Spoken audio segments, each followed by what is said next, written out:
Welcome to the one-a-day painting challenge. I'm Yvette, and in today's video we're going to paint this awesome painting. I'm going to paint it live and show you step by step everything I do and talk about all the tips and tricks of how I paint this painting. So I encourage you to paint along with me. And if you haven't already, go ahead and subscribe to this channel. That way it'll make it easier for you to find the videos in the future.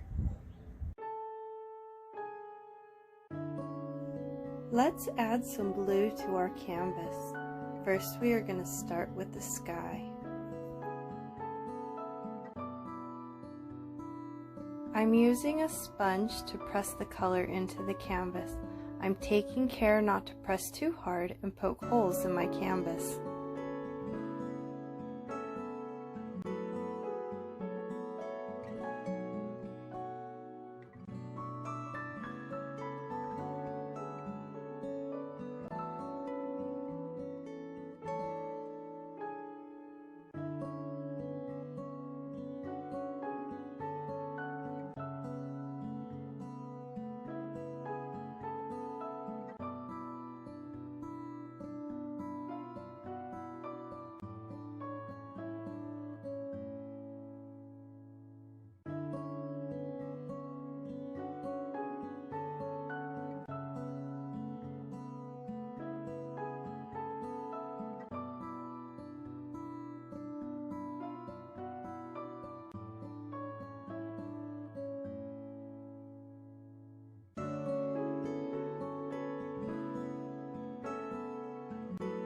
Make sure that you take the time to do the sides of your canvas as well, so it's a cohesive unit.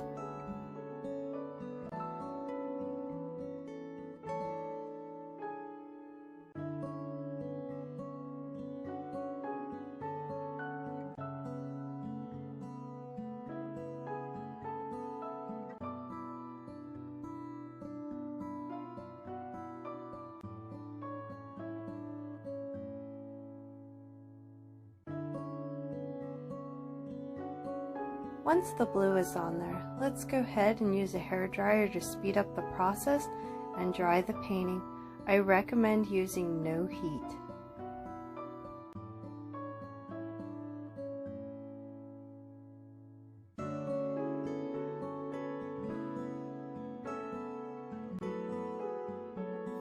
Now, let's make our sky interesting and add some purple.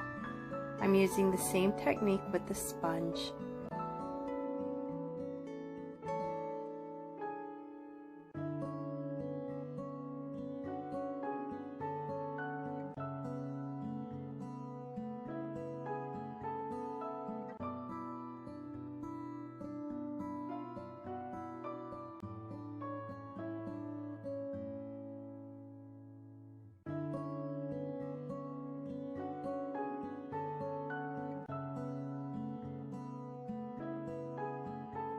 Now, let's add some white to our purple and mix it in together to make a light purple. This will give a really good effect. Notice how I'm being very intermittent and sporadic with where I'm putting the colors.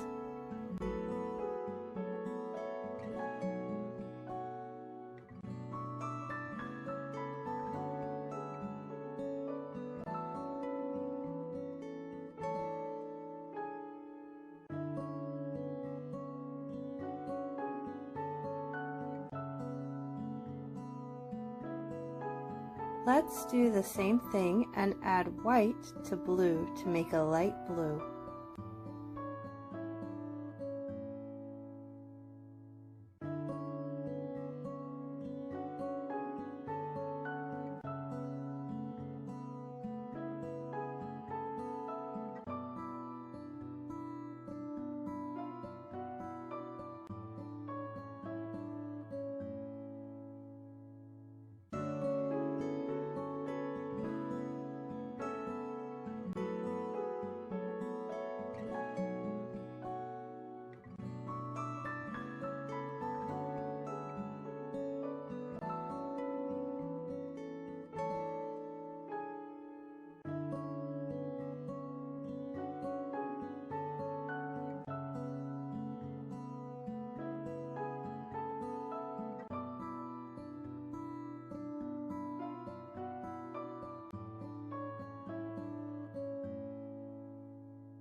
Every so often, I recommend to dry the canvas completely. This will help our colors to stop mixing on the canvas as we go, and it will also help protect for if we move around the canvas, we won't bump into it and accidentally move colors around where they shouldn't be.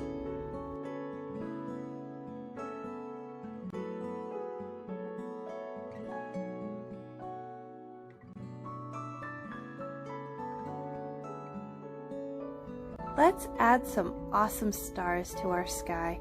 For this method, I'm going to use a toothbrush. Notice how I added white to the palette? I'm going to smush it into the white and make sure that I got all the bristles coated with a whole bunch of white.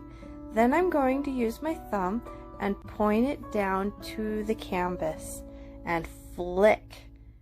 The more I flick, the smaller the little dots will become, and they will be a tiny little mist, but the first dots you make are going to be kind of big and look more like stars. Make sure that you go all around and that you're even while still being very sporadic, and be very generous with the white.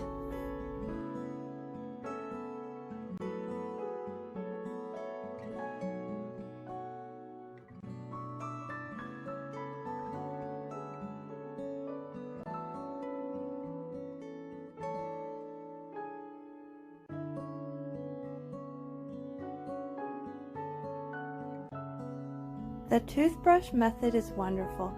However, I'm going to go ahead and make some deliberate stars using my little dotting tool. I'm going around sporadically and adding bigger ones all over the place. Random chaos.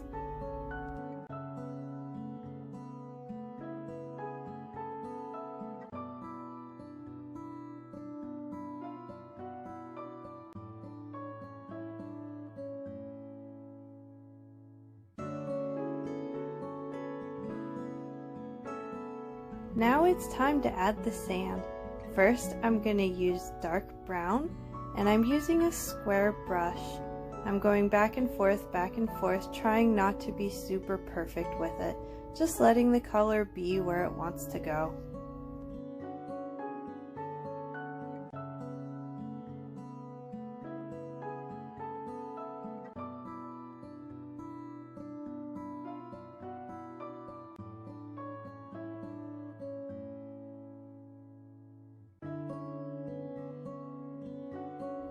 Don't forget to paint the edges.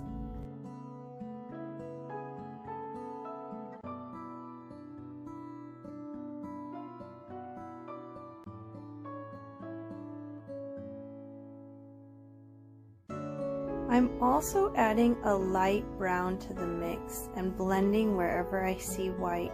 I'm trying to make it look dark in some areas and light in other areas. That way it will look like the sand has been disturbed.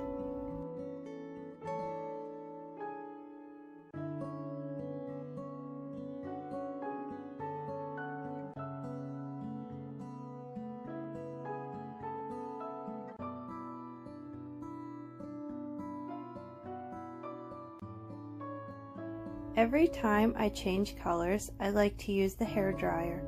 I'm going to dry it almost to the point of all the way, but not quite.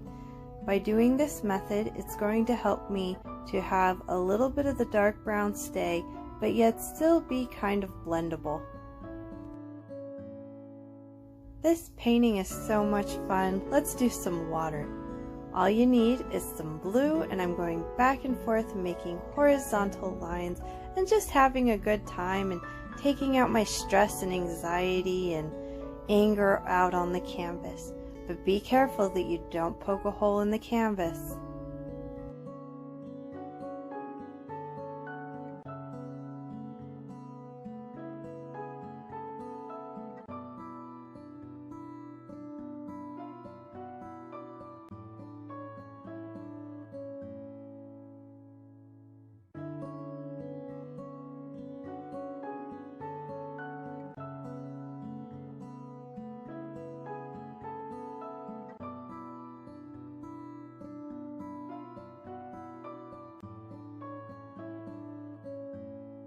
It's also a good idea to add some green to the canvas.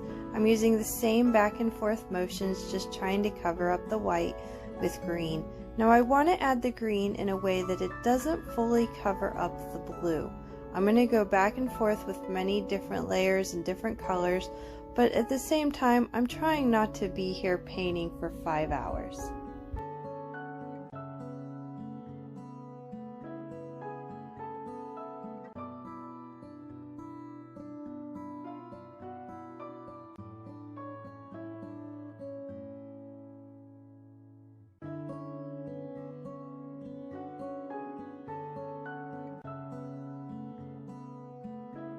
Every so often, it's a good idea to dry the painting.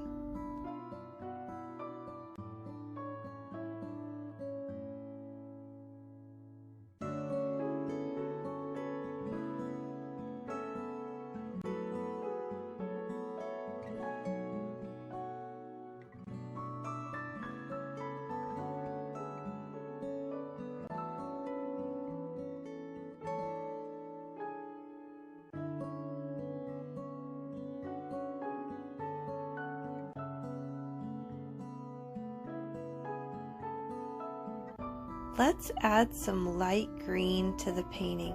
This will make the colors pop.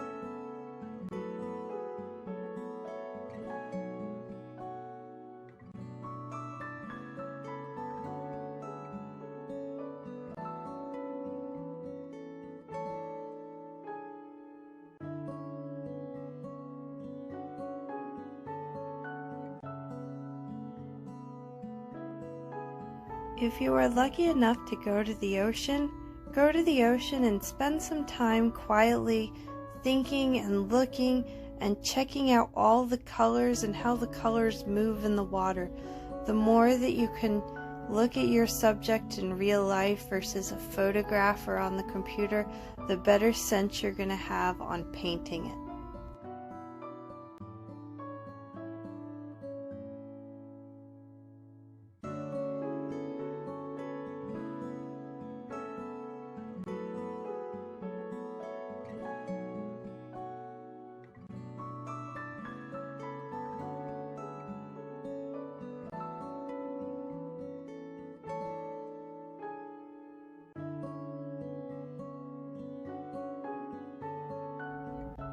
It's appearing a little bit too green, so let's add some white to the blue and lighten it up, and add some light blue all over, just making sure that I'm not covering it and turning it all blue, but still keeping some of that green in there.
And now it's time to add a little bit more dark blue. So if you notice what I'm doing, I'm going back and forth with horizontal lines, and I am switching between all the colors. Sometimes it's dark blue, sometimes it's green, sometimes light blue, dark green, dark blue, back and forth, back and forth. It's a labor of love. And the more that you do this, the cooler and the awesomer your ocean is going to appear.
Let's add some tiny little waves off in the distance. I'm using a square brush and I'm making sure that my lines are tiny and skinny and horizontal. I'm allowing the lines to be longer when they get closer to the sand, and when I'm more closer to the horizon, I'm just making little dots and little tiny lines. Some of the lines are not super pretty, but that's okay. If you make a line that's hideous, I have a couple right there that you can see that are not quite horizontal. So later on in the painting, I'm going to go over and just paint over them once they're dry and blend them in and just work it. Remember, this is a labor of love. The more you work it, the better it's going to be.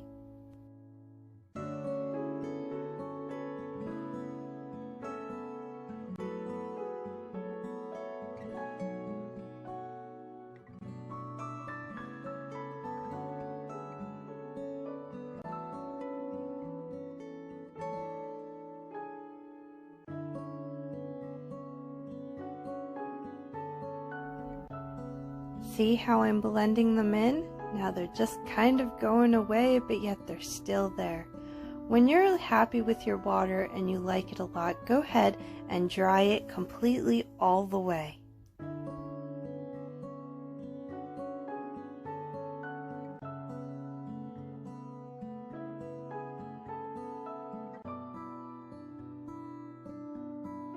Using the toothbrush, let's add some foamy water that's splashing around into the air.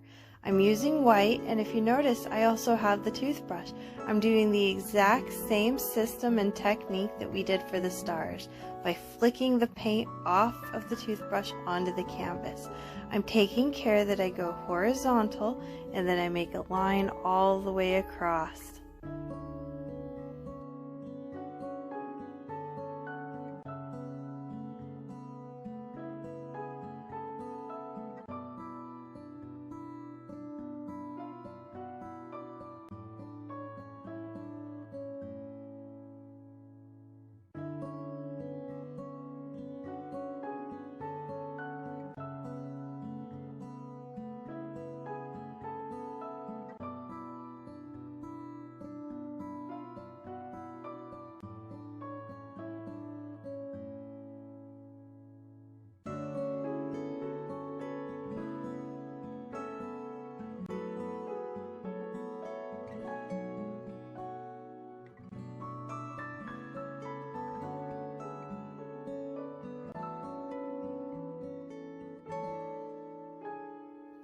If you have white globs like I have there that are just a little too big, that's okay.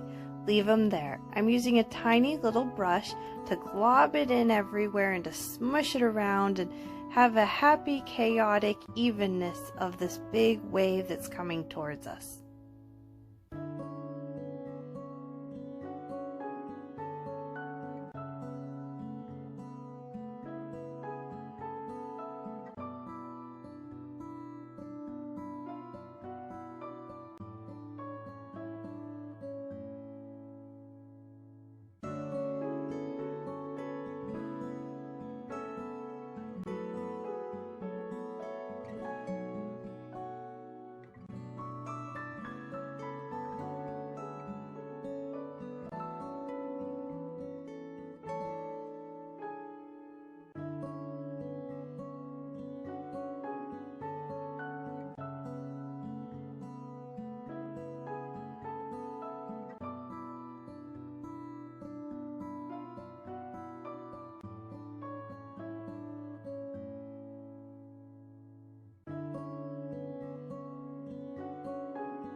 make sure that you dry it.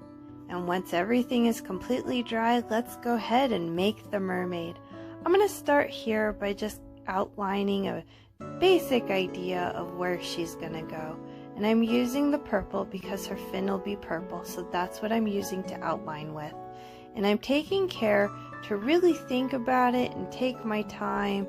And she is laying flat, so the bottom of her is going to be really, really flat, but her butt and her muscles are going to have a little bit of roundness to them to make her a little bit feminine, but yet keep in mind the bottom part of her that's lying down on the sand will be looking like it's flat.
Now let's work on the body.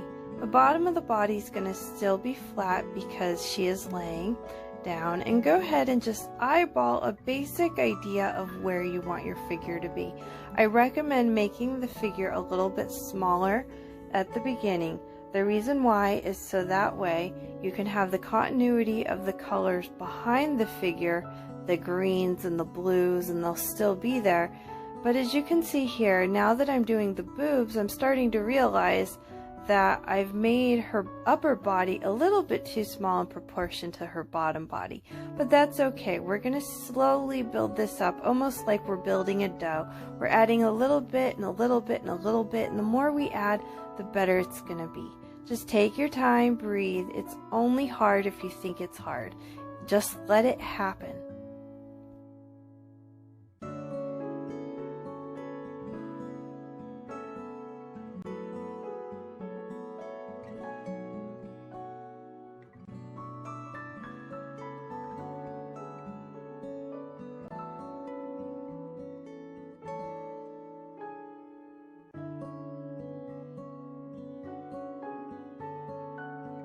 And it's okay to rely on your dryer a lot. If you have to stop every so many seconds or few minutes to go ahead and dry it, just do that. It's better safe than sorry.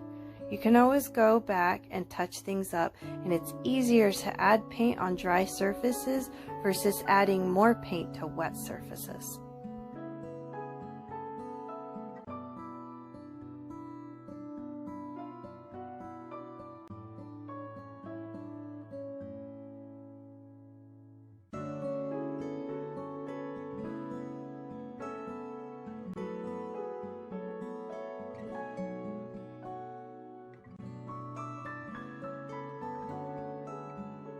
Let's work on the hair. I'm adding really dark brown and just kind of eyeballing it and thinking about it, and I want some random little strands, but it's going to take a moment to build up those strands.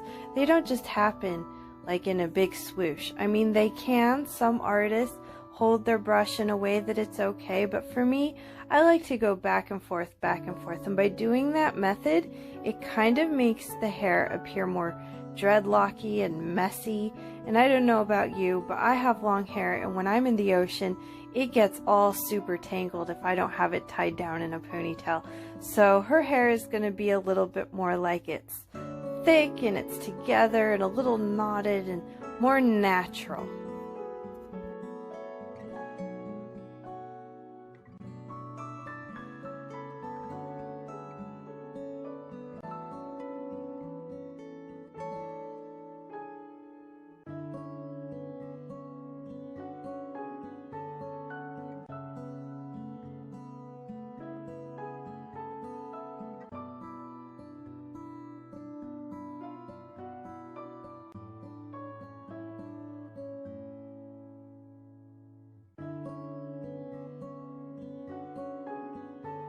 I'm gonna let that dry and work on the tail. I'm adding some white to my purple and I'm creating a lighter color purple, and I'm making sure that I mix enough of it and mix it very, very well. I don't really want to be mixing on the canvas. I just want to be adding little dots of paint. I'm going to go in and make it fuller and just kind of work on my outline a little bit as I'm adding this new color. I'm going to take care not to cover up all of the dark purple that's underneath, but I'm going to go back and forth, just like we did with the water. And to make little scales, all I'm doing is adding little tiny dots, but they're more like swooshes than dots. It's all just a series of swooshes. So relax, let it happen. And I'm going to go back and forth between the dark purple, the light purple, the dark purple again, and the light purple. And by doing that, it's going to give more depth and more sizes with my little dots.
While we wet the fin completely dry all the way, let's go ahead and work on that arm and try to make her body a little bit bigger.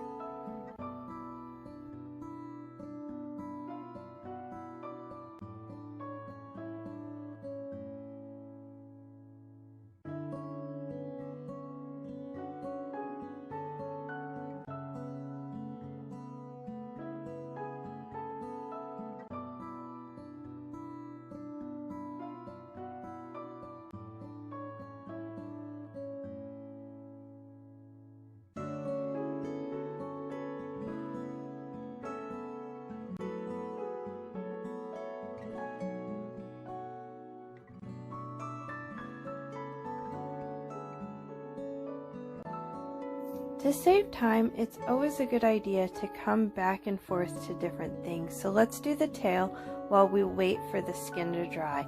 We're going to go back and forth, and sometimes when you're having a hard time with an area of your painting and you're stressing out, just let it be for a minute and then go focus on something else. Next 10-15 minutes later, come back and work on what you were working on, and that'll give time for your paint to dry. But also what that'll do is it'll help you with your sanity to see it again in a fresh new way.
Now that the arm is dry, let's go ahead and try to make the hair and the head a little bit bigger.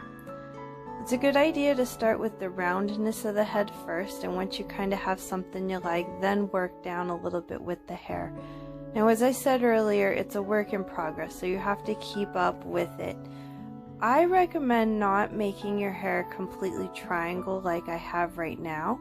I'm just going to be adding to it, and I'm going to add some more skin and some more hair back and forth until I finally get proportions that I like.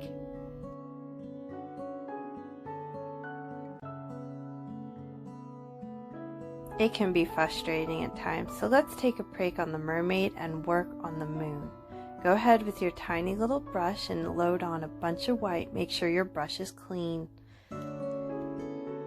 Find an area of your sky that you're not too happy with. I had some little stars that were kind of looking like little comma swooshes right here, and I didn't like it. So that's why I chose to put the moon right here. Go ahead and put the moon wherever you want and make the moon the size that you want to make it. Whatever feels good to the piece. Wherever you put it though, make sure that the way her head is angled, that it looks like she's looking at the moon, and it'll kind of give a reason as to why she's looking out there, and it'll trick the viewer's eye, and it'll just look like a more cohesive unit. Otherwise, she's off in the distance staring off into whatever, and we don't want that. We want to have some sort of focal point here.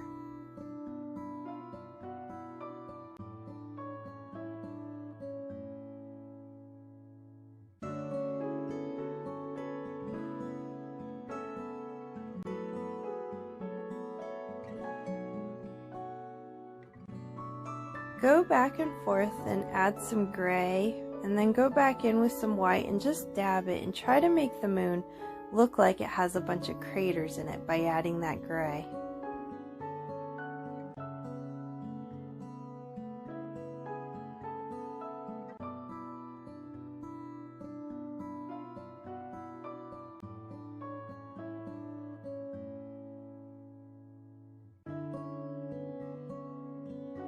Once you have the moon where you like it, go ahead and add some little white horizontal lines. This is going to be because the light from the sun is hitting the moon and bouncing off the moon and coming down to the water, bouncing off the water, and then to our eyes. So since we are behind the mermaid and we are the viewer, that's where we want to have the light bouncing off the water. Not so much from her perspective, but more from our perspective. Now if you notice the way that I'm adding the white, I'm doing horizontal lines, and I'm starting with almost like a letter A, an upside down V, a triangle. I'm making the lines really skinny at the horizon, and as I come to the beach, those lines get a little bit thicker, and plus they get a little bit wider, creating that upside down V. Doing this will give perspective.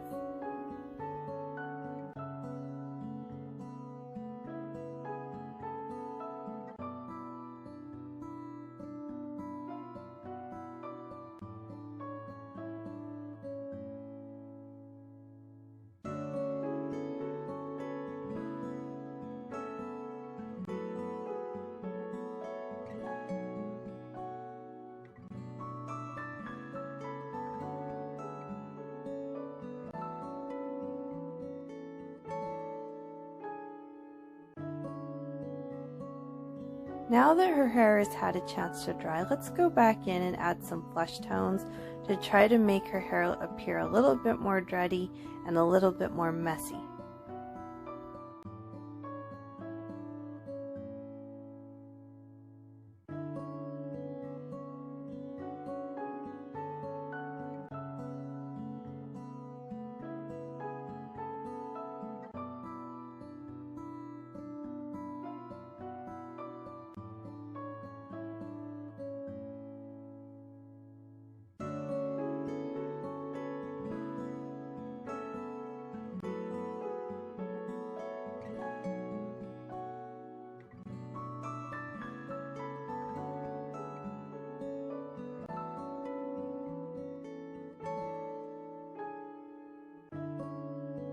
When painting an object that is in the surf, I always recommend going back over when you're done with the object and adding some white, fluffy whiteness everywhere.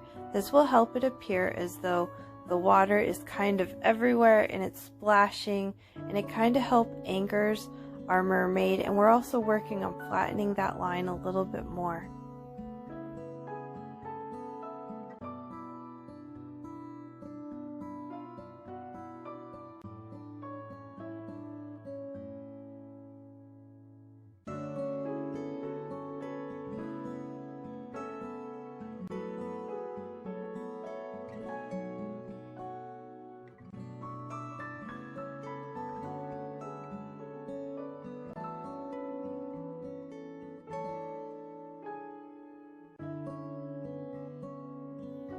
Go ahead and add some extra little white areas of fluff wherever you feel that you need them.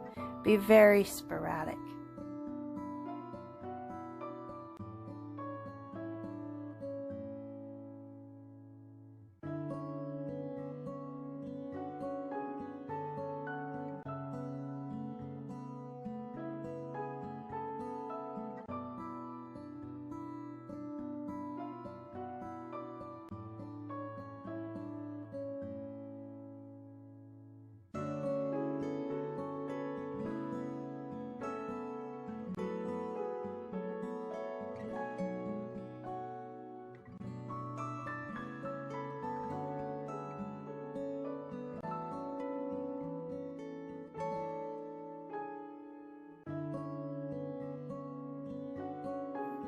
Now is the time that we check any little boo-boos that we have. I noticed that I had a little bit too much white everywhere, and I wanted the moon to be a little bit more shiny. So I'm going in with some blue and covering up just a few of the white ones. However, I'm still taking care to make sure that I don't cover all of the white and still kind of allowing the water to be what it is.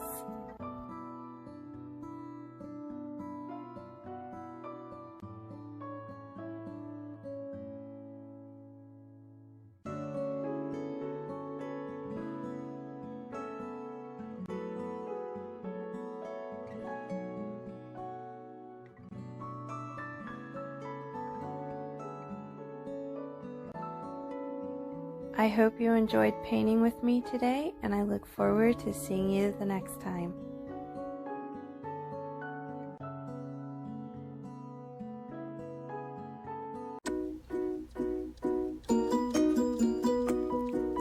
Thanks for watching.